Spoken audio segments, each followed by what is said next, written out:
Redécouvrir le plaisir au quotidien, se réconcilier avec soi-même. Il y a des jours où tout paraît flou, l'esprit est tendu, le corps crispé, et la simple idée de profiter semble étrangère. On se surprend à rêver d'un instant de paix, respirer profondément, sortir, regarder une fleur et ressentir quelque chose de simple, du plaisir. Mais parfois, même ça, on ne sait plus comment faire. Quand le quotidien devient une course ou une lutte, le plaisir s'efface. Il semble lointain, réservé à d'autres. Pourtant, il n'est ni un luxe, ni une récompense, il est essentiel. Et il peut se cultiver. Et si on avait désappris à ressentir? Trop souvent, on confond le plaisir avec l'exceptionnel. On l'imagine rare, mérité seulement après l'effort, ou seulement réservé au moment parfait. Mais le vrai plaisir ne se trouve pas uniquement dans les grandes victoires ou les projets aboutis. Il est dans l'instant, dans les choses simples et accessibles, une musique qui nous touche, un repas préparé avec attention, une présence apaisante, un silence juste. Malheureusement, notre histoire personnelle, notre éducation ou nos blessures nous ont parfois appris à nous méfier de cette légèreté. Il a pu être jugé comme futile, égoïste ou dangereux. On a pu nous faire croire qu'il fallait d'abord souffrir, prouver, réparer, avant d'avoir droit à la joie. Des héritages invisibles à déconstruire. Certains schémas se répètent inconsciemment. Une voix intérieure qui critique, un besoin constant d'être à la hauteur, une peur d'être jugé ou de ne pas en faire assez. Ces mécanismes viennent souvent de loin, ils ont pu être transmis sans malveillance, mais ils nous enferment.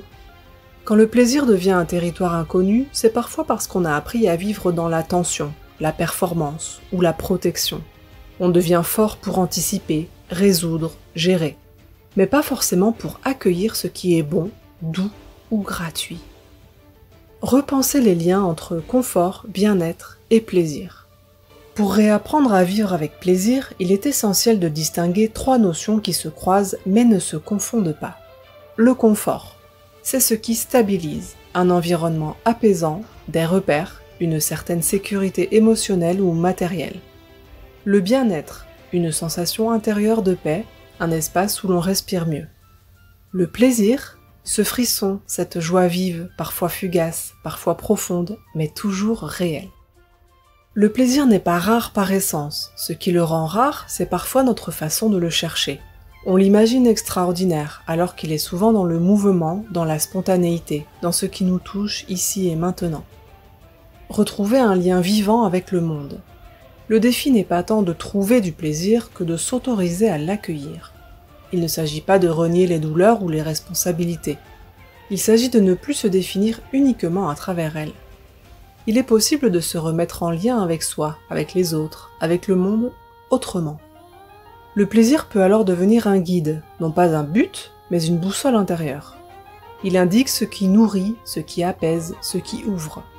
Il invite à ralentir, à ressentir, à choisir ce qui nous fait du bien plutôt que ce qui nous enferme. Cultiver ce qui fait sens. Ce chemin n'est pas identique pour chacun.